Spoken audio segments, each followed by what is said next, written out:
Welcome back to the programme. Let's return to our top story now. Police are patrolling parts of Chinese cities which have seen large demonstrations since Saturday.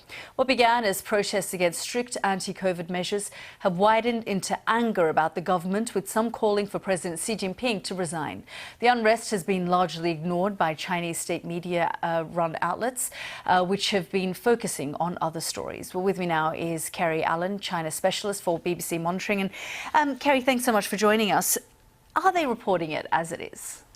No, you don't see protests in Chinese media ever. Even if they're small-scale protests, just parents at a school gate, you will never see any mention of that because it's seen as dissent in the country. So instead, what you're seeing today in official outlets like People's Daily and CCTV is a message that China has the right measures in place and that people should comply with them. Especially at the moment with winter approaching, there is a warning that cases are on the rise. So people are still getting this message that they should stay at home and comply with China's COVID measures. So how are people getting this news out? Are they going on social media, for example, like Weibo and some of these other platforms? Well, they're definitely trying to. And also, as we've seen, they're taking to the streets. And this is unprecedented because in China, people know that if they're posting on social media and they're they're going out into the streets like this, that there is the fear that you could be arrested. So one of the protests that we've seen, for example, what a lot of people are doing both online and in person, is they're just taking a blank piece of white paper and just standing there.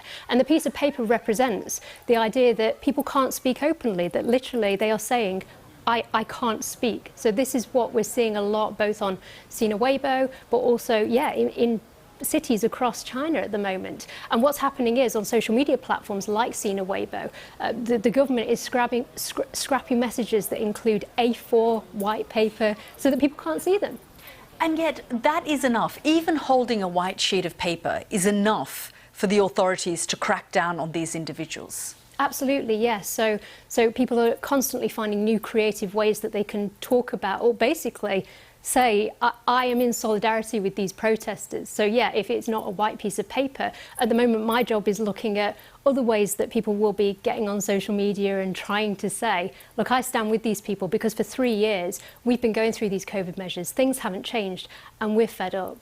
So what are you seeing then?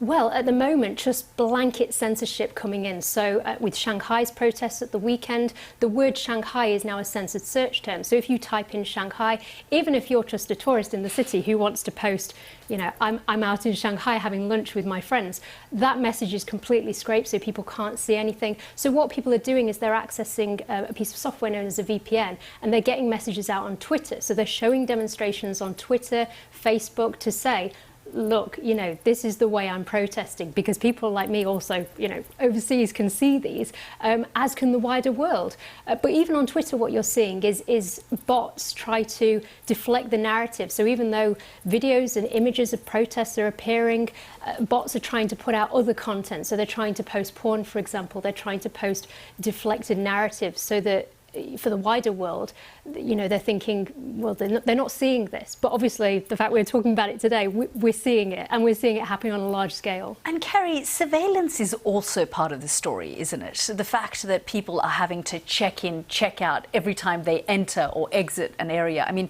that has really heightened over the last 3 years. It has, yes. So it's very much been the case that you need to have a COVID pass on your phone with a QR code that you scan to enter public transport, public vehicles. And it has been the case in a lot of major cities for a while that you need to show evidence of a COVID test in the last either day or 2 days. And this goes onto your phone and that's how you scan it. And this has been rolled out.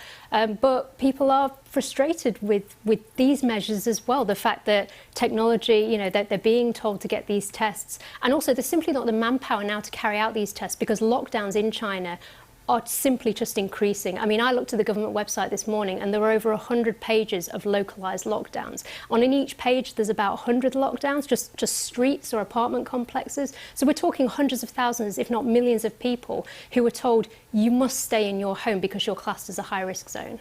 Well, Kerry, thank you so much for all your analysis there. No doubt we'll continue to talk about this story.